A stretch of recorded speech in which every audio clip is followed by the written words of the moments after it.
The Western mainstream media has been very much up in arms about these massive attacks that the Russian military has been undertaking on Ukraine, and they've also been panicking about the Sumy and the Dnipropetrovsk front. What exactly is happening on the battlefield now, and what can we expect? Well, I mean, Russia has said that Vladimir Putin apparently had a conversation with Emmanuel Macron, and he said that, while Russia is not opposed to a negotiated outcome, it will have to deal with realities, including territorial reality. And the territorial reality is as such. As things stand, Russia's requirements are that all 4 of the Novorossiya territories, Kherson, Zaporizhia, Donetsk, and Lugansk, in their totality belong to Russia. And Russia will occupy all of them, including the right bank of Kherson. And because of the nefarious actions of the Ukrainians, Russia will create an appropriately sized buffer zone. And what we see happening in Sumy and in Dnipropetrovsk is Russia acting on that, meaning that they will advance until which time they have created a buffer between what will be left of sovereign Ukraine and Mother Russia, that Ukraine will not be allowed to have a common border with Russia because Ukraine has attacked Russia, and Russia is not going to allow that to happen again. This is the reality, and this is what Russia is moving for. In his conversation with President Trump, Putin said the same thing. We will address the root causes of this conflict. And one of the root causes is, of course, Ukraine's behavior, their de facto status as a NATO member. And that will be reversed. And so I think what we're going to see is progress along those lines. But Russia is not going to throw away human life needlessly. They don't need to. This is a war of attrition. Garland and I have had this conversation repeatedly, and I'll just say it again. At some point in time, there will be a culminating moment where Ukraine's ability to maintain cohesive defense along the totality of the front will diminish to the point of zero, and you will see collapse. And that collapse will be dramatic. I continue to believe that Russia has the potential of achieving that collapse this summer. Ukraine has shown a tremendous amount of resilience over the years, and if Russia isn't willing to put remember, the more aggressive you are, the more casualties you take. Right now, Russia has a winning formula that minimizes Russian losses, maximizes Ukrainian losses, and Russia hasn't shown a proclivity to change that. But if Russia decides to put their pedal to the metal, they can accelerate the collapse because you will, create a mathematical equation which has the Ukrainians losing resources at a far greater rate than they can be replenished. And at some point in time, you achieve collapse. But that's a political decision that has to be made, because to do that, to put the pedal to the metal, you're going to increase Russian casualties at a time when I think the Russian government doesn't want to alter the support of the Russian people. Right now, the Russian people have steeled themselves to the reality of this conflict, to include Ukrainian drones striking deep inside Russia. But they've also, they've reached an equilibrium of what kind of battlefield losses can be accepted. Understand that the Russian losses are greater than the losses we suffered in Vietnam. Vietnam broke the back of America. The Russian losses are greater than that. They are occurring at a larger frequency than Vietnam. So the Russian people have to absorb real losses, real battlefield losses. And I don't think that Vladimir Putin wants to change that this equilibrium by making the Russian people absorb even more losses. Especially when you have a winning strategy, you have a constituency that's supporting you on this war. I think the Russians will just continue as business as usual, 3s and 6s, until the Ukrainians collapse. And that could happen this year, that could happen next year, it could happen whenever it happens, but it's going to happen. We just had an audience member say that we've been wrong about Ukraine, that they've been far harder to defeat than we've been saying, and Russia is taking massive hits. What is your answer to this? Well, I think here's the thing. I mean, this is not, again, this is not Yemen. This is the most powerful NATO army, a proxy that's ever been created. And in my opinion, Russia has destroyed it 2 to 3 times over. At the same time, Russia has demilitarized NATO in that Russia, I don't know if it's intentionally, but in the method that they fight, which is a very slow method of fighting, it's a very cautious and continuous way of fighting.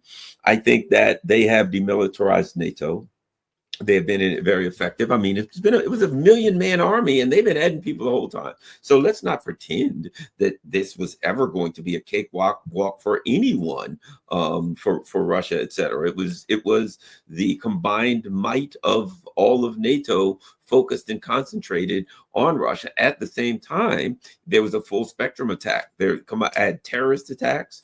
You have to add economic attacks, diplomatic, trying to make people stop buying things from Russia. So this was a full spectrum war on Russia. And I would argue that given the size of this attack on Russia, that they have, done quite well. And the way Russia fights means that sooner or later, the eventuality was that they were always going to win. I don't think Russia ever had a calendar here saying we have to win by this day or that way. It was, we're going to do things the way we do them. And in the end, this is existential and we will win. I also think that, as an example, supposedly Presidents Putin and Trump talked today, and Trump did the old, hey, like Macron, when can we get some kind of a ceasefire? And apparently President Putin just reiterated what he's always reiterated. Look, we got to address the underlying issues, because the underlying issues are what make it existential to Russia. And the true underlying issue is that NATO was always a mechanism to destroy Russia, so that the NATO countries could go in, take Russia, break it into pieces, and split it amongst each other and take all of its natural resources. Russia knows that. I know that. You guys know that. And Russia knows that just ain't going to happen. So I think that ultimately what we're looking at here is, I got to add this. I also think that if Russia didn't already know what they were up against, watching what happened in Iran, seeing the complicity, seeing the things that was done, utilizing various, like the IAEA, utilizing international organizations as tools of imperialism by the U.S., sneaking attacks from other countries inside the countries, lying and saying that we were negotiating a deal at the same time we're hiding a knife behind our back so we can, get you to look the other way during negotiations and attack you. All of these things, I think, have even more convinced Russia we have to hold firm. We've got to do what we know we need to do. And I think the fact is, keep an eye on Russia constantly saying, we must address the underlying issues, because the underlying issues are not just Ukraine. The underlying issue is a comprehensive security agreement with Europe that includes getting, as they said at the very beginning, getting NATO's military infrastructure off of their border. And I think as this continues, they're going to at some time bring up the things that they said back in December of 2022, which was we have to address NATO on our border and NATO expansion. And they're going to want to talk about that. And Ukraine is not the only thing that's existential to Russia, and the discussion will come up. I also think this. I wouldn't be surprised if at some point we don't see a Russia, China, Iran, some kind of a military alliance come up. And now, I thought a while back, probably no, but some things that I'm hearing leads me to believe that I think not only will we, I think in order to shut down the crazies, the hotheads, as they refer to them in Washington, they're going to have to do that. So my guess, could be wrong, is that may come at some point also. Well, I mean, could you read the question in its totality so I understand? Sure. So right here it says, I come in piece that you guys have been wrong about Ukraine nonstop. They seem way harder to defeat than expected. Russia took massive hits as well. It's an absurd question. I mean, I don't mean to pick on the guy. He gave you £5, 99 pence. So I hope he continues to support your cause. But you clearly are somebody who hasn't listened to anything I've said, anything Garland has said. If at any time you thought that we said that Ukraine was going to fold over like a house of cards, especially after the initial phases of the war. I think everybody believed that Russia was going to come in and declare war on Ukraine. Had Russia declared war on Ukraine, this war would be over. But again, that's something that your question doesn't address, the difference between a special military operation and the war. I don't mean to be insulting, but don't throw a question out there unless you do your goddamn research. Nobody thought this was going to be a special military operation. That term didn't exist when this conflict began. Everybody thought that this was a war, including the chairman of the Joint Chiefs of Staff, the director of the CIA, except the people that knew what was going on, the special military operation people. They understood that this wasn't a war. This was something different. And it took people in the West a while to adjust to that. So you have to adjust your analytical framework, which I did. And once that happened, you realize now that Russia's not in the business of the physical destruction of Ukraine. If this was a war, Ukraine would no longer exist. What did I get wrong exactly? Maybe the pace of operations. I already told you, I'm a very aggressive analyst who believes in putting the pedal to the metal, but the Russians don't. So when I use my analytical framework to project things that happen, every time I get attached to a calendar, I'm wrong. But you know what I've not been wrong on? The results. Russia's winning this war. I've not been wrong on the math. The math is, lends itself totally to a Russian victory. So where have I been wrong? Russia has taken massive hits. That's a curious term. What is the quantifiable there? What defines a massive hit? Russia's taken casualties, but you know that Russia's fighting a NATO proxy, an army of 700 to 900,000 men trained to NATO standards, equipped with the best equipment NATO has, put in air defense system that is better than anything NATO has installed. And Russia's beating this hands down. I mean, nobody talks about the Russian suppression of enemy air defense campaign that started to operate in the fall of 2022 to get to where we are here today, where Russia has literally suppressed the totality of NATO's air defense capacity, stripped NATO bare. And now they're just pounding Ukraine. Well, massive hits, right? Yeah, a couple drone strikes, that's a massive hit. Where's the massive hit you're talking about? This is war. Just because the Ukrainians are able to take this technology and apply it on the battlefield and inflict casualties on Russia, that's what's going to happen in a high-intensity conflict zone. But don't talk about massive hits unless you can document it, and you can't. The bottom line is Ukraine is being used as a proxy. I've not been wrong on that. From the very beginning, I said this is a proxy war between NATO and Ukraine. I said that in March of 2022. Put on Ukrainian death list for saying that. How dare you say that? Well, it's the truth. It's so true that the Ukrainian defense minister had to come out and admit it. And now the United States admits it. Haven't been wrong on that. So when we're talking about a war here, it's not a conflict between Ukraine and Russia. It's now transformed into a conflict between Russia and the collective West. Does your question reflect that? Understand that the Russians in their defense industrial base is outproducing the totality of the NATO defense base. That's not me saying it. It's Rutte, the NATO Secretary General, saying that. Have I been wrong on that? No. This is a war. Understand that when you defend Ukraine, you are defending literal Nazis. Literal Nazis. Not hypothetical Nazis, but literal Nazis. The worst people in the world. Ukrainian nationalists, you view anybody who's not a Ukrainian nationalist as subhuman. Subhuman. You're subhuman, the person who sent that question in. These are horrible human beings. Horrible human beings. And the Ukrainian government embraces their ideology without question, without embarrassment. And we in the West support this, which means we are complicit in the crimes committed by the Ukrainians. And I have something that I really believe, and the time's coming. And remember, I've been saying this over and over since the beginning. The time is going to come when the Ukrainians are not going to be pissed at the Russians. They're going to be pissed at the U.S. I know how this game works. At some point, they're not going to say the Russians did that. They're going to say, you sons of bitches. You let us down here. You knew we were going to get crushed. You stuck us out here. You threw us in a bin with a doggone grizzly bear and told us you'd help us. And then you walked away and you left us for the bear to maul us. They will be furious, and they will be armed to the teeth, and they will be refugees in Europe and all over Europe, armed to the teeth. They're going to want revenge. When this is over, they're going to blame NATO. They're going to blame the West. They're going to blame the U.S.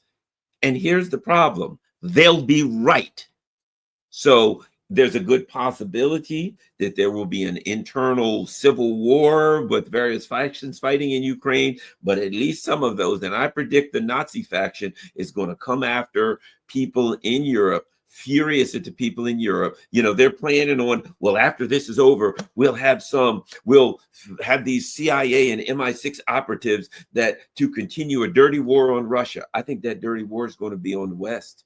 And I think they're going to be pissed, and they're going to figure out who it was that threw them in this cage with a bear. That's my opinion. I felt I could be wrong, but I've always felt that that's the way it is. The significance of Lugansk, we haven't talked about this yet on the program, but given that Putin talks a lot about root causes, Lugansk, Donetsk. I mean, these were huge in the proliferation and the sparking of this conflict to begin with. Well, I mean, the Donbass was the center of this conflict. The Donbass is the collective term used for Donetsk and Lugansk, both very heavily populated by Russian-speaking people who, even though they were technically Ukrainian citizens, identified more with Russia than Ukraine. And these are the people that, when the CIA-backed coup that empowered these Ukrainian nationalists who immediately declared war on Russian ethnicity, they called them orcs, declared war on the Russian Orthodox Church, declared war on the Russian language, Russian history, Russian culture, seeking basically ethnic genocide, and then acted on it. They made a move to seize Crimea. They were stopped dead in their tracks. Then they made a move. They took over Mariupol. When you speak of the rape of Mariupol, it's the literal physical rape of Mariupol by these Nazis. What they call the Azov Battalion. They have at the core of their membership not Western Ukrainians, but people from Kharkov, soccer hooligans who have bought into this Nazi, ideology. But they came into Mariupol, physically occupied the city, and then raped the women of Mariupol, drove the Russians out, imprisoned the Russians, terrorized the Russians while building this literal Nazi edifice. This is the reality, and this is what the people of Donetsk and Lugansk rose up against. They said no. Now, when you look at the map, understand that when this conflict began, the majority of Lugansk was held by the Ukrainian government. Basically, Lugansk city and some territory to its immediate west and north were under the control of Lugansk People's Republic. But when this war began, actually, the special military operation began, the vast majority of Lugansk was taken over rapidly. I mean, there was heavy fighting. Wagner played a very important role in this. But there was a corner of Lugansk that was heavily fortified by the Ukrainians. Heavily, it was part of this huge defensive line that the Ukrainians had built over the course of 14 years. 14 is my math wrong, huh? 8. Marine math. 8 years. And this was heavily dug, and it was never captured. And it was there. This corner of Lugansk was being held onto. And so symbolically, this was very important for Russia and Lugansk, but also for Donetsk, Kherson, Zaporizhia, for them to evict the Ukrainian government from Lugansk, from Mother Russia, because Lugansk is now Mother Russia. But to show you how that the reality they're dealing with, just today, I believe the mayor of Lugansk city was assassinated by Ukrainian nationalists. They killed him. The Ukrainians now, because they're so angry at the Russians, are capturing the totality of the Lugansk republic. They attack. They use HIMARS missiles and other missiles to attack Ukrainian Russian civilians, to continue their terrorism. The anti-terrorist operation that was initiated in April of 2014 continues to this day, with the Ukrainian government viewing the citizens of Lugansk and Donetsk as terrorists. And therefore, from their perspective, there are no civilians. They continue to rain death down on innocent civilians. And this is why Russia speaks about the need for a buffer zone to protect the citizens of Russia from these criminal actions. But it's also heartening, because now the citizens of Donetsk know that they're next. And then after Donetsk, you'll see the citizens of Zaporizhia know, and then Kherson knows. And the other thing is it represents an inevitability for the people of Dnipropetrovsk, because the Russians will build their buffer zone. Sumy will have a buffer zone. And if this continues, I can guarantee you that the Russians will probably extend a buffer zone into Mykolaiv and even into Odessa by the time this is done. This is a reality. This is the kind of reality that Putin is talking about. But now it's more than just words. We now have action. We've seen the Russians actually, physically liberate the totality of one of the 4 new territories. And I think it's just part of the inevitable, advance that Russia's engaged in. Do we see this as, when it's all said and done, one of the biggest blunders in the foreign policy of, I guess we call the combined collective West, as our friend Andrei Martynov would see it? I do. I see it as a massive blunder. Let's look at the regime change strategy used by the United States, with great success against Iraq, great success against Syria, success against Libya. They're trying to apply it in Iran today, but I think Iran and Russia have something different about them. What are the weaknesses of Russia? What made Russia vulnerable to Western regime change? First of all, is the decade of the 90s. The decade of the 90s broke the Russian spirit and had many Russians flee the concept of Mother Russia. They fell out of love with Russia and fell in love with the West. So they were already attracted to this alternative in the West. The West almost succeeded. Had Yeltsin not yielded power to Putin when he did, had Yeltsin tried to hold on to power for another 6 months, you would have seen the total collapse of Russia, and Western goals and objectives would have been achieved. Russia would have broken up into constituent parts, and functionally the Russian Federation would not exist the way it does today. But Putin reversed that, and there's been resentment ever since then. But Putin, even though he reversed it, from the very beginning, Putin was fighting an uphill battle. First of all, he's fighting against Western oligarchs that controlled the Russian economy in totality. And Putin had to make deals with the devil. He's acknowledged this. I mean, the deal he made with Khodorkovsky, I think it was, the big oil magnate. He said, you can keep your money, but you got to invest it back in Russia. You can't take it all out, but you got to stay out of politics. I can't allow your money to get involved in Russian politics. And Khodorkovsky disobeyed, thought he could beat Putin at his game, and Putin had him arrested, had his empire broken up and taken over by the Russian state.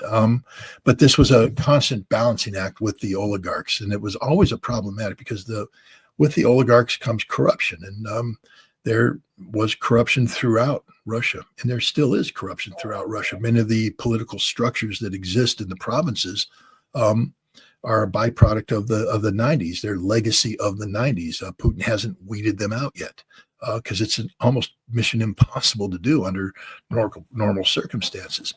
The other thing that Putin had to do is try and build a Russian democratic potential. But this was almost impossible. We know this because in 1994, the charge d'affaires of the U.S. Embassy in Moscow, Mr. Mary, I think his last name was, he wrote what is currently referred to as the modern long telegram, the modern day equivalent of George Kennan's long telegram of 1946 that set in motion what became containment in the Cold War. He wrote a long telegram that was condemning the United States for what it was doing by blindly supporting Boris Yeltsin. Yeltsin in October of 1993 puts tanks in the streets to declared war on the Russian parliament. That's not democratic. And yet we doubled down on Yeltsin. He said, we're destroying Russia's ability to build democratic institutions, and this will come back to haunt us. And sure enough, by the time Yeltsin left, there were no meaningful democratic institutions. What happened is that you had a number of NGOs funded by I used to be called paranoid because I say, well, that's a USAID, National Endowment for Democracy funded system. It can't be trusted. Yeah, Scott, you're just buying into Russian propaganda. Well, now we know that literally it's regime change run by the State Department. But those systems existed. So whenever Putin tried to build a democratic foundation, the infrastructure, it was infiltrated by the CIA. What do you think Nemtsov was? What do you think Navalny was? These are all CIA front operations. Not designed to build democracy, but designed to bring Putin down. And so as a result, Russia, has a fragile democracy. And that's a vulnerability, especially when leading up to, the 2022 time period, up to 30% of the Russian population supported Putin only so long as he maintained the status quo economically, which means that Putin could never divorce himself from the West. He could never, get rid of the Western businesses that had thoroughly insinuated themselves in Russia during the 90s and reinforced that position for the first 2 decades. If Putin made a move, he was winning elections, in the high 50s, low 60%. But you subtract 20, 30% support, and now Putin's not winning elections. Putin's losing elections. And so Putin had his hands tied. The mistake we made, if we really wanted regime change, was breaking free of this mold. We should have been encouraging Western investment. We should have been more clever in what we did with NGOs. But instead, we rushed it. 2012, Putin kicked out all the NGOs, calling them rightfully, illegal government fronts.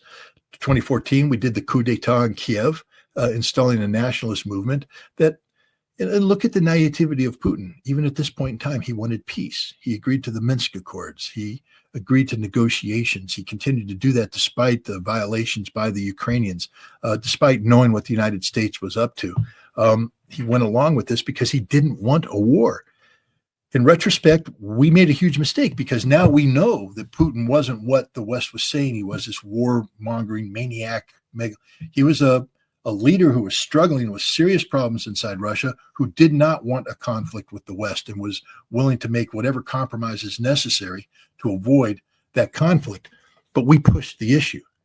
And so what happened is by imposing sanctions, these severe sanctions regime, we liberated Putin. The first thing that happened is the oligarchs lost all their power. Putin went, thank you very much. I'm happy to fill that vacuum. And he has. And he did it in a way now that has empowered the Russian industrial base so that they're not prisoners of corrupt oligarchs, but now they're not prisoners, but they're servants of a fusion between the state and industry, that there is some corruption, but it's being weeded out. I mean, the anti-corruption campaigns being run by Putin is weeding this out. So you're getting, industries that serve the state effectively, more effectively than anything that exists in the West. 2, by imposing these sanctions, a total break with the West, that 20 to 30% people who were like, we want the West, we believe in the West. First of all, 1 million or so of them fled. All the Navalny supporters fled. Most of them have returned because they come to the West and they go, God, the West sucks. And they came back to Russia begging forgiveness. But the other ones, they're now sided with Putin. There is no meaningful political opposition to Vladimir Putin at all. So we've consolidated his strength. We've made their defense industry stronger, and we've allowed their military. One of the great learning points in this conflict was the mobilization of 300,000 Russian soldiers in the fall of 2022. Because what Russia realized at that point in time is that the corruption had even gotten into the mobilization centers. There were some mobilization centers that were effective and they were able to get uniforms and guns, but there are others where there were no uniforms, there were no guns. Why? Because the corrupt commissars had taken that money and spent it on themselves. And now time came to put it up there. And that's a big problem for Russia because their model of mobilization to deal with a war with NATO is the ability to get over 1 million men mobilized very short order and sent to the field. And their system was broke. Russia fixed it. They fixed their training. They fixed their education. They fixed everything. And the military today is a finely tuned, well-oiled machine, just chugging along on all cylinders. Is it perfect? Nothing ever is. But it's better than anything that exists in the West. This was the mistake that the West made, a fundamental error. Russia has emerged today a nation that has fallen back in love with itself. Russian patriotism is real, it's sincere, and it's not shallow. It's a patriotism that is linked to their religion. The rise of the Orthodox Church in Russia is very critical here. It's linked to an appreciation of their culture, their history, their, the things that have defined Russia for over 1,000 years are the things that the Russian people today believe in. And they are more unified than ever, not just about Russia, but about the man who leads them, Vladimir Putin. So we made a fatal mistake in engaging in this conflict, because if our goal and objective was to weaken Russia or somehow make Russia more compliant to Western needs, wants, and desires, we have failed. Today, Russia is totally unplugged from the West. They're totally self-sufficient, and they're able to function they've created an alternative universe, the multipolar world that's populated by, China, India, Brazil, South America, all of Africa, almost Indonesia, Malaysia, Thailand. The world is coming into this orbit, and that's the massive failure of the United States and Russia. And I think we're making the same mistake with Iran. Rather than taking advantage of a moderate president who is ready to have negotiations and infiltrating ourselves into Iranian society and bringing it down from within by playing to the natural proclivities of a pro-Western audience, we've destroyed any potential of a pro-Western audience gaining foot in Iran today. We've empowered the theocracy to a degree that has never been empowered since its founding.